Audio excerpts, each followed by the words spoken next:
এটা সেই দিনগুলোর কথা যখন আমি ঘন্টার পর ঘন্টা লাইব্রেরিতে বসে থাকতাম। বাড়ির লোকেরা ভাবত আমাদের ছেলেটা কি পড়ুয়া, সারাদিন লাইব্রেরিতে বসে বই পড়ে কাটায়। কিন্তু তারা আর কি করে জানবে যে আমি তো সেখানে শুধু প্রেমের উপন্যাস পড়তে যেতাম। একদিন এমনই এক প্রেমের উপন্যাস পড়ছিলাম, আর ঠিক তখনই আমার দাদা সেখানে এসে হাজির হলো। আসলে ও আমাকে খুঁজতে খুঁজতেই এসেছিল। দাদাকে লাইব্রেরির ভেতরে ঢুকতে দেখেই আমি তাড়াতাড়ি বইটি বন্ধ করে তাকের উপর রাখতে গেলাম, আর এই তাড়াহুড়ায় আমার হাত লেগে গেল ওই তাকের উপর রাখা ভৌতিক গল্পের কয়েকটি বই নিচে পড়ে গেল। আমি তাড়াতাড়ি সব বই তুলে আবার তাকের উপর রাখতে লাগলাম, কিন্তু একটা বই তখনও তাকের নিচে আটকে ছিল, যেটা বের করার জন্য আমাকে ঝুঁকতে হলো। যখন আমি বইটি বের করার জন্য নিচে ঝুঁকলাম, তখন মনে হলো যেন বইটি অনেক দিন ধরেই সেখানে পড়ে আছে। আমি ঝুঁকে মনোযোগ দিয়ে বইটির দিকে তাকালাম। দেখে মনে হচ্ছিল যেন বইটি না জানি কতদিন ধরে সেখানে পড়ে রয়েছে। বইটির নাম ছিল কালযুদ্ধ, এক ডাইনি ও ব্রহ্ম রাক্ষসের লড়াই। এমনিতে আমি এই ধরনের ভূতের গল্প কখনো পড়ি না, কিন্তু ওই বইটার মধ্যে এমন কিছু একটা ছিল যা আমার মনোযোগ নিজের দিকে টানছিল। আমি তাড়াতাড়ি বইটি তুলে পড়তে বসে গেলাম। গল্পটা শুরু হলো হিমালয়ের কোলে অবস্থিত এক প্রাচীন সাম্রাজ্যকে নিয়ে, যার নাম ছিল সূর্যবংশ। এই সাম্রাজ্য তার সুখ, সমৃদ্ধি, বৈভব এবং বীরত্বের জন্য পরিচিত ছিল। সূর্যবংশের রাজা মহারাজা বিক্রমাদিত্য একজন সাহসী এবং সৎ শাসক ছিলেন, যার শাসনে প্রজারা সুখে জীবনযাপন করছিল। কিন্তু তার জীবনে একটা কাঁটা ছিল, তার প্রতিপক্ষ চন্দ্রবংশের রাজা ভানুপ্রতাপ। দুই রাজত্বের মধ্যে বছরের পর বছর ধরে শত্রুতা চলে আসছিল, যা নদীর জল, সীমানার বিবাদ এবং পূর্বপুরুষদের শত্রুতা থেকে শুরু হয়েছিল। এই শত্রুতা দুই সাম্রাজ্যকে বহু যুদ্ধে ঠেলে দিয়েছিল এবং উভয় পক্ষেরই রক্ত ঝরেছিল। বিক্রমাদিত্যের একমাত্র পুত্র যুবরাজ রুদ্রপ্রতাপ ছিল সুদর্শন, বুদ্ধিমান এবং বীর যুবক। তার বীরত্বের গল্প দূর দূরান্ত পর্যন্ত ছড়িয়ে পড়েছিল। দুই রাজত্বের মধ্যে বছরের পর বছর ধরে শত্রুতা চলে আসছিল, যা নদীর জল, সীমানার বিবাদ এবং পূর্বপুরুষদের শত্রুতা থেকে শুরু হয়েছিল। এই শত্রুতা দুই সাম্রাজ্যকে বহু যুদ্ধে ঠেলে দিয়েছিল এবং উভয় পক্ষেরই রক্ত ঝরেছিল। অন্যদিকে চন্দ্রবংশের রাজকুমারী অমৃতাসী তার সৌন্দর্য এবং চাতুর্যের জন্য পরিচিত ছিল। তার মুখ ছিল চাঁদের মতো, আর চোখ দুটি ছিল গভীর সমুদ্রের মতো রহস্যময়। সূর্যবংশ ও চন্দ্রবংশের মধ্যে শত্রুতা থাকা সত্ত্বেও দুই রাজত্বের মধ্যে ব্যবসা বাণিজ্য এবং কিছু সামাজিক উৎসবে দেখা সাক্ষাৎ হতো। একবার হিমালয়ের পাদদেশে অবস্থিত এক শহরে এক বিশাল মেলার আয়োজন করা হলো, যার নাম ছিল কুম্ভ মেলা। এই মেলা দুই রাজত্বের মানুষকে একত্রিত হওয়ার সুযোগ করে দিল। মেলাটি প্রতি 10 বছর অন্তর অন্তর আয়োজিত হতো, যেখানে যুদ্ধ এবং শত্রুতা ভুলে উভয় পক্ষ ব্যবসা, কলা এবং সংস্কৃতির আদান প্রদান করত। রুদ্রপ্রতাপ তার বাবার আদেশ মেনে এই মেলায় সূর্যবংশের প্রতিনিধিত্ব করছিল। সে তার রাজকীয় পোশাকে সোনায় মোড়ানো তলোয়ার কোমরে বেঁধে ঘোড়ায় চড়ে মেলায় পৌঁছালো। অন্যদিকে অমৃতাসীও তার বাবার আদেশে সেখানে উপস্থিত ছিল। সে নীল রেশমের শাড়ি পরেছিল। তার হাসি এবং চঞ্চলতা মেলায় উপস্থিত প্রত্যেক মানুষের মন কেড়ে নিয়েছিল। মেলায় একটি কবি সম্মেলনেরও আয়োজন করা হয়েছিল, যেখানে রুদ্রপ্রতাপ এবং অমৃতাসী দুজনই অংশ নিয়েছিল। রুদ্রপ্রতাপ ভালোবাসা এবং যুদ্ধ নিয়ে একটি কবিতা শোনালো, যা সবাইকে মুগ্ধ করে দিল। অমৃতাসী জগৎ এবং মানুষের হৃদয়ের গভীরতা নিয়ে একটি কবিতা পাঠ করল, যার মাধুর্য রুদ্রপ্রতাপের মনও জয় করে নিল। প্রতিযোগিতার শেষে যখন দুজনকে পুরস্কারের জন্য একসঙ্গে ডাকা হলো, তখন তাদের চোখ প্রথমবারের জন্য একে অপরের দিকে পড়ল। রুদ্রপ্রতাপ তার চোখের ইশারায় অমৃতাসীকে এরপর মন্দিরের কাছে দেখা করতে বলল। সেই রাতে যখন মেলা শেষ হলো, রুদ্রপ্রতাপ আর অমৃতাসী চুপি চুপি পুরনো মন্দিরের কাছে দেখা করল। মন্দিরটি ছিল মা কালীর, যিনি উভয় রাজ্যের কুলদেবী ছিলেন। মন্দিরের পাশে একটি বেশ পুরনো বটগাছ ছিল, যার নিচে বসে দুজনে তাদের মনের কথা একে অপরকে বলল। রুদ্রপ্রতাপ অমৃতাসীকে বলল, আমার বাবা আর তোমার বাবার শত্রুতা আমাদের নয়, আমি তোমাকে বিয়ে করে আমার রানী বানাতে চাই। অমৃতাশী লজ্জা পেয়ে বলল, আমার বাবা কখনো এই প্রেম মেনে নেবেন না, কিন্তু আমরা নিশ্চয়ই চেষ্টা করব। সেই রাতে দুজনে মা কালীর সামনে তাদের ভালোবাসার শপথ নিল, কিন্তু তারা জানতো না যে তাদের এই শপথ এক ভয়ঙ্কর শত্রুতার জন্ম দিতে চলেছে। কয়েক মাস পর রুদ্রপ্রতাপ এবং অমৃতাশী গোপনে দেখা করতে লাগলো। তাদের ভালোবাসার খবর ধীরে ধীরে চন্দ্রবংশের গুপ্তচরদের কাছে পৌঁছে গেল। যখন এই কথা রাজা ভানুপ্রতাপ জানতে পারল, তখন তার রাগ সপ্তমে চড়ল। কিন্তু ভানুপ্রতাপ ছিল এক ধূর্ত এবং কপট রাজা। সে নিজের রাগ দমন করে একটি ষড়যন্ত্র আঁটল। সে এক গুপ্তচরের মাধ্যমে রুদ্রপ্রতাপকে বার্তা পাঠালো, যুবরাজ, আমি তোমার আর আমার মেয়ের ভালোবাসার কথা জানি। যদি তুমি সাহস দেখিয়ে একাই আমার সঙ্গে দেখা করতে আসো, তাহলে আমি তোমাদের এক করার একটা উপায় বলে দেব। বার্তার সময় এবং জায়গার কথাও বলা ছিল। চন্দ্রবংশের জঙ্গলে অবস্থিত এক পুরনো কেল্লা, যা এখন ধ্বংসস্তূপে পরিণত হয়েছে। রুদ্রপ্রতাপ প্রেমে অন্ধ এবং অমৃতাশীর জন্য সব কিছু করতে প্রস্তুত ছিল। সে সেই রাতেই একা ওই কেল্লার দিকে রওনা দিল। সে তার রাজকীয় খঞ্জর, যা সূর্যবংশের প্রতীক ছিল, কোমরে বেঁধে ঘোড়ায় চড়ে জঙ্গলের দিকে এগিয়ে চলল। খঞ্জরটিতে একটি অমূল্য হিরে লাগানো ছিল, যা সূর্যবংশের বীরত্বের প্রতীক। রাস্তাটা ছিল খুবই ভয়ঙ্কর এবং ভীতিকর। কোথাও থেকে হঠাৎ করে খসখস শব্দ আসত, আবার পরক্ষণেই নিস্তব্ধতা ছেয়ে যেত। দূরে কোথাও শিয়ালের কান্না, তো কোথাও কুকুরের ঘেউ ঘেউ শব্দ শোনা যাচ্ছিল। কিন্তু রুদ্রপ্রতাপের ধ্যান ছিল কেবল তার গন্তব্যের দিকে। ধ্বংসপ্রাপ্ত কেল্লায় পৌঁছানোর পরেই রুদ্রপ্রতাপের সঙ্গে ভানুপ্রতাপের দেখা হলো। ভানুপ্রতাপ হেসে বলল, যুবরাজ, তোমার সাহস দেখে আমি খুশি হয়েছি। আমি তোমাকে আমার মেয়ে দিতে পারি, কিন্তু তার জন্য তোমাকে একটা মূল্য চোকাতে হবে। রুদ্রপ্রতাপ জিজ্ঞেস করল, কেমন মূল্য? ভানুপ্রতাপ এক দীর্ঘশ্বাস ফেলে বলল, তোমার বাবাকে বলো সূর্যবংশ রাজ্যকে চন্দ্রবংশ রাজ্যের সঙ্গে মিলিয়ে দিতে। দুই সাম্রাজ্য এক হয়ে যাক, যার শাসক আমি হব, তবেই আমি অমৃতাশীকে তোমার হাতে তুলে দেব। এই কথা শুনে রুদ্রপ্রতাপের রক্ত টকবক করে উঠল। সে রেগে গিয়ে বলল, আমার বাবা কখনো নিজের সাম্রাজ্য তোমার হাতে তুলে দেবেন না, আর আমিও তোমার এই চালে পা দেব না। আর রইল অমৃতাশীর কথা, তাকে তো আমি কোনো না কোনো উপায়ে ঠিকই নিজের করে নেব। এই বলে সে রাগে সঙ্গে সঙ্গে সেখান থেকে চলে যেতে লাগলো। কিন্তু এই সময় তার খঞ্জরটি কেল্লার একটি পাথরের উপর পড়ে গেল। সেই মুহূর্তে সে এত রেগেছিল যে তার খঞ্জরের দিকে খেয়ালই করল না। কিন্তু ভানুপ্রতাপ যখন খঞ্জরটি সেখানে পাথরের উপর পড়ে থাকতে দেখল, তখন তার মুখে এক শয়তানি হাসি ফুটে উঠল। সে জানত যে এই খঞ্জরটি রুদ্রপ্রতাপের পরিচয় এবং এর মধ্যে সূর্যবংশের শক্তি নিহিত। সে সঙ্গে সঙ্গে তার এক বিশ্বস্ত তান্ত্রিক কালভৈরবকে ডেকে পাঠালো। কালভৈরব এক ভয়ঙ্কর তান্ত্রিক ছিল, যার চন্দ্রবংশের গুপ্ত শক্তির জ্ঞান ছিল। সে ভানুপ্রতাপকে বলল যে এই খঞ্জর ব্যবহার করে সে রুদ্রপ্রতাপের উপর কালো জাদু করতে পারে। এরপর কালভৈরব সেই রাতেই চন্দ্রবংশের এক গোপন তন্ত্র মন্দিরে এক ভয়ঙ্কর আচারের আয়োজন করল। সে খঞ্জরটিকে একটি মন্ত্রপুত জায়গায় রাখল এবং এক প্রাচীন ডাইনিকে আহ্বান করল। এই ডাইনির নাম ছিল মায়াবিনী। সে এক ভয়ঙ্কর আত্মা ছিল, যা শত শত বছর আগে এক তান্ত্রিকের অভিশাপে তৈরি হয়েছিল। তার মুখ ছিল পোড়া, চোখগুলো ছিল রক্তের মতো লাল, আর তার নখগুলো ছিল লম্বা ও ধারালো। তার হাসি শুনলেই মানুষের আত্মা কেঁপে উঠত। কালভৈরব মায়াবীকে রুদ্রপ্রতাপের খঞ্জরটি দিয়ে বলল, এর মালিকের আত্মাকে নিজের কালো শক্তিতে বেঁধে ফেল, আর তার জীবন নরকের চেয়েও ভয়ঙ্কর করে তোলো। মায়াবিনী খঞ্জরটি শুঁকল এবং শুকার সঙ্গে সঙ্গেই এক ভয়ঙ্কর চিৎকার করল। তারপর সে বলল, এর মালিকের রক্ত আমার তৃষ্ণা মেটাবে।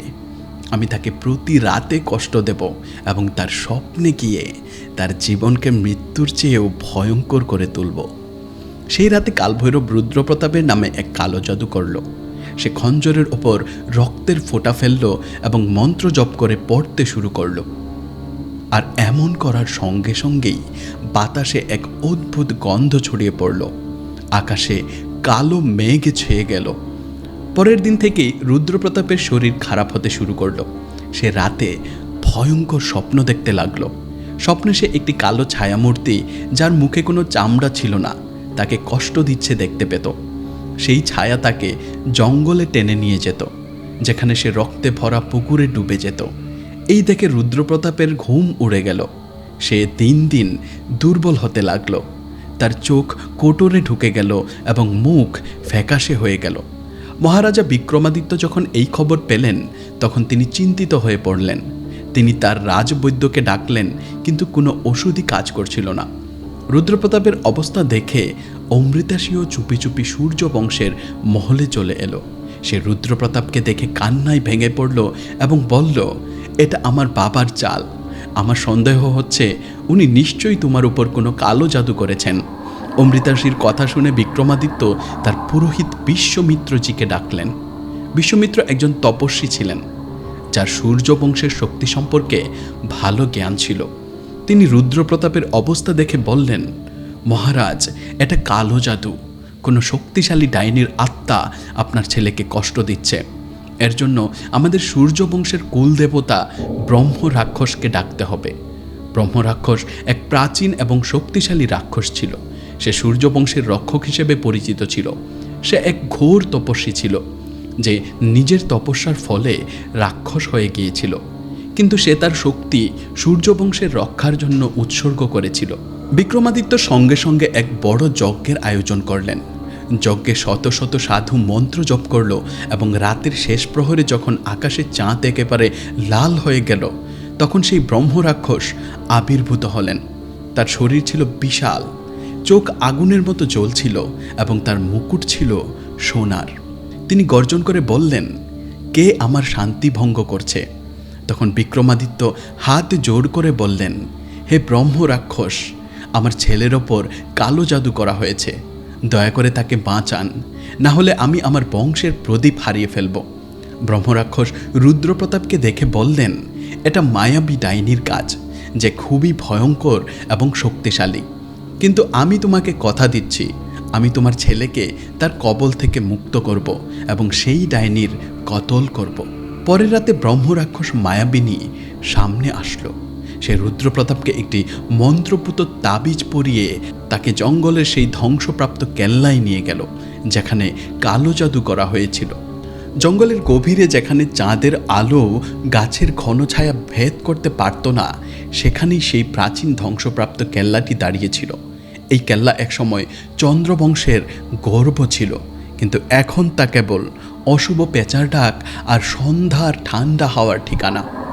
কেল্লার দেওয়ালগুলো ছিল ভাঙাচোরা এবং তাদের মাঝে গজিয়ে ওঠা জঙ্গলি ঝোপঝাড় যেন কোনো পুরনো রহস্য লুকিয়ে রাখছিল। এখানেই সেই রাতে ব্রহ্মরাক্ষস এবং মায়াবিনী ডাইনির মধ্যে এক ভয়ঙ্কর যুদ্ধ হতে চলেছিল, যার প্রতিধ্বনি সূর্যবংশ এবং চন্দ্রবংশের ইতিহাসে চিরকালের জন্য থাকবে। রাতের তৃতীয় প্রহর, আকাশে চাঁদ তখনও রক্তের মতো লাল, যেন সে এই যুদ্ধের সাক্ষী হওয়ার জন্য প্রস্তুত। ব্রহ্মরাক্ষস তার বিশাল এবং ভয়ঙ্কর রূপে কেল্লার মাঝখানে দাঁড়িয়েছিল। তার শরীর ছিল পাহাড়ের মতো মজবুত, যার উপর সোনার গয়না ঝলমল করছিল। তার চোখ আগুনের মতো জ্বলছিল এবং তার হাতে ছিল ত্রিশূল, যার ডগায় আগুনের শিখা নাচছিল। সে রুদ্রপ্রতাপকে নিজের পাশে দাঁড় করালো, যার গলায় একটি মন্ত্রপুত তাবিজ ঝুলছিল। তাবিজে সূর্যবংশের কুলদেবী মা কালীর শক্তি ভরা ছিল, যা রুদ্রপ্রতাপকে মায়াবিনীর কালো জাদু থেকে বাঁচানোর জন্য তৈরি করা হয়েছিল। ব্রহ্মরাক্ষস গভীর গর্জনে বলল, মায়াবিনী, তুই সূর্যবংশের বংশধরকে ছোঁয়ার দুঃসাহস করেছিস, আজ তোর বিনাশ নিশ্চিত। তার কণ্ঠস্বর এত ভয়ঙ্কর ছিল যে কেল্লার দেয়ালগুলো পর্যন্ত কেঁপে উঠল এবং আশেপাশের গাছ থেকেও পাখিরা ভয়ে উড়ে গেল। হঠাৎ বাতাসে এক ঠান্ডা স্রোত বয়ে গেল। কালো মেঘ আকাশকে ঢেকে ফেলল এবং এক ভয়ঙ্কর হাসি জঙ্গলে প্রতিধ্বনিত হলো। হাসিটা এতই ভয়ানক ছিল যে রুদ্রপ্রতাপের বুক কেঁপে উঠল। সে নিজের চারপাশে দেখল, কিন্তু কিছুই দেখতে পেল না। তখনই কেল্লার এক কোণ থেকে কালো ধোঁয়া উঠল এবং সেই ধোঁয়া থেকে মায়াবী ডাইনি বেরিয়ে এলো। তার আগমনের সঙ্গে সঙ্গে তার ভয়ঙ্কর চিৎকারে পুরো জঙ্গল কেঁপে উঠল।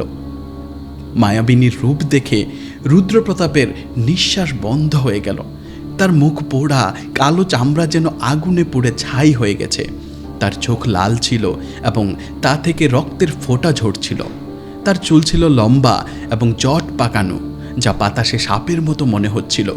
তার নখগুলো এত লম্বা আর ধারালো ছিল যে তা যে কোনো জিনিস ছিঁড়ে ফেলতে পারত। সে এক কর্কশ স্বরে বলল, ব্রহ্মরাক্ষস, তুই আমার পথে এলি কেন?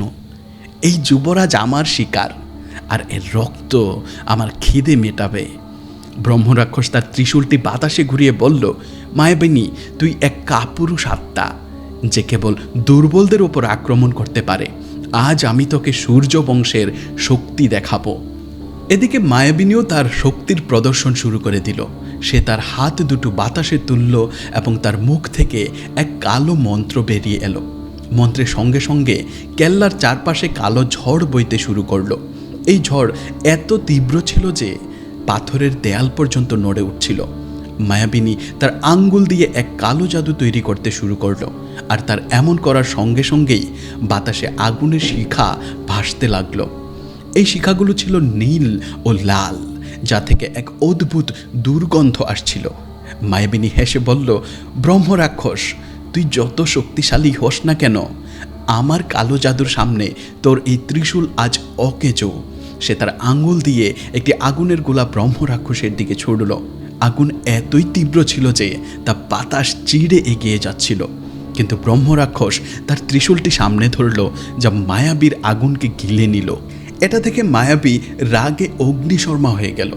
সে রুদ্রপ্রতাপের দিকে তাকিয়ে বলল, যুবরাজ, তোর খঞ্জর আমার কাছে আছে, ওর মধ্যে তোর আত্মা বাস করে, আর যতক্ষণ ওই খঞ্জর আমার কাছে থাকবে ততক্ষণ তুই আমার দখলে থাকবি। সে বাতাসে রুদ্রপ্রতাপের রাজকীয় খঞ্জরটি ছুঁড়ে মারল, যা এখন কাল ভৈরবের তান্ত্রিক আচারে মন্ত্রপুত হয়েছিল। খঞ্জর থেকে কালো আলো বেরোচ্ছিল এবং তা বাতাসে ভাসছিল যেন কোনো জীবন্ত প্রাণী। মায়াবী খঞ্জরটি হাতে নিয়ে তার উপর রক্তের ফোঁটা ফেলল। সেই রক্ত কাল ভৈরব কোনো এক অজানা পশুর বলি দিয়ে সংগ্রহ করেছিল।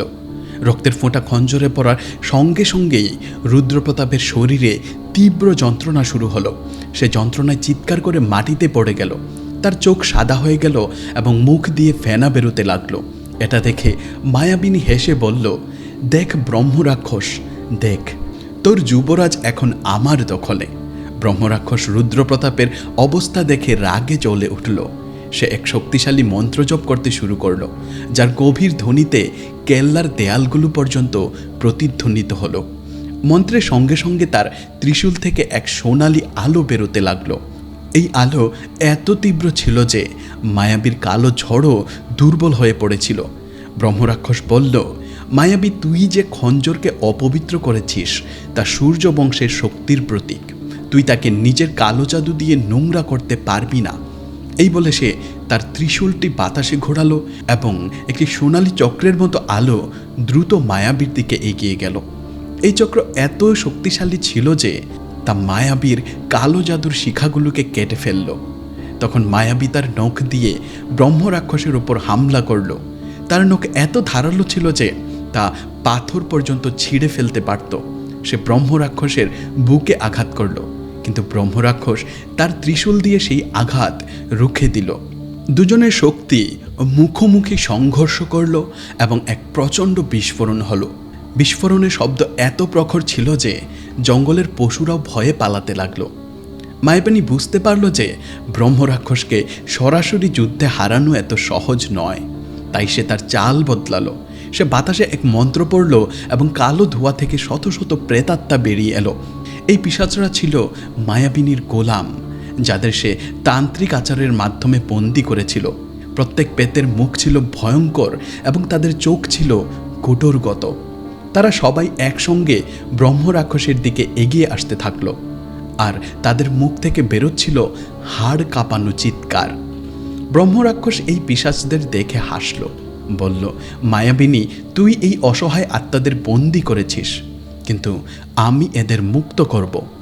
এই বলে সে তার ত্রিশূলটি মাটিতে ঠুকল এবং এক সোনালি ঢেউ চারদিকে ছড়িয়ে পড়ল। এই ঢেউ এত বিশাল ছিল যে প্রেতাত্মারা তাতে জ্বলে ছাই হয়ে গেল। তাদের চিৎকার বাতাসে মিলিয়ে গেল এবং মায়াবিনীর মুখ রাগে লাল হয়ে গেল।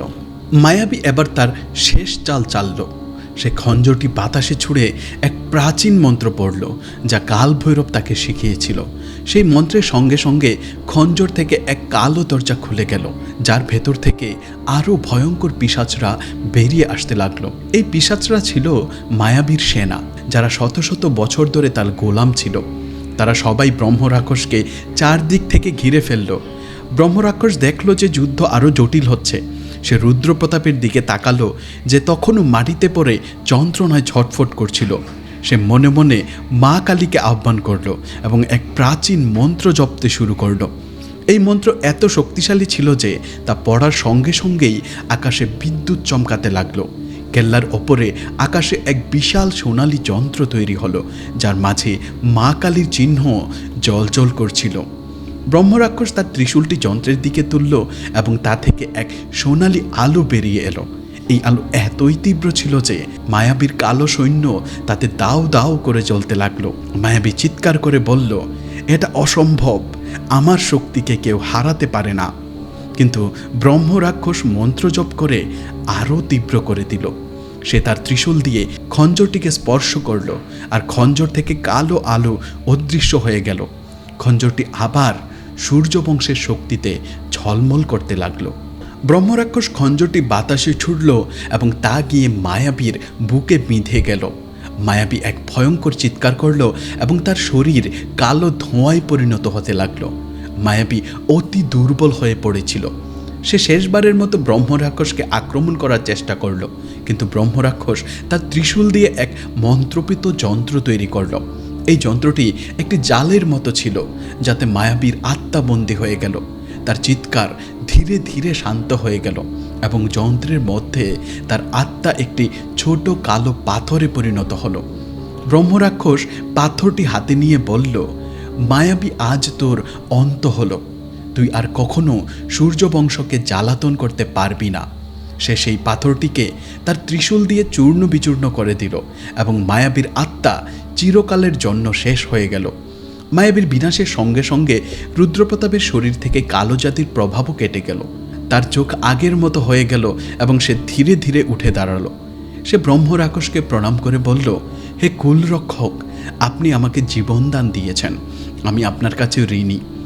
ব্রহ্মরাক্ষস হেসে বললেন, যুবরাজ, এটা আমার দায়িত্ব। এবার যাও আর নিজের ভালোবাসাকে পূর্ণ করো।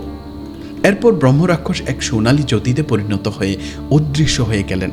এই যুদ্ধ কেবল মায়াবী আর ব্রহ্মরাক্ষসের লড়াই ছিল না, বরং এটি ছিল সূর্যবংশের শক্তি এবং তাদের বিশ্বাসের প্রতীক। রুদ্রপ্রতাপের খঞ্জরটি আবার সূর্যবংশের মহলে স্থাপন করা হলো এবং তাতে মা কালীর আশীর্বাদ নেওয়া হলো।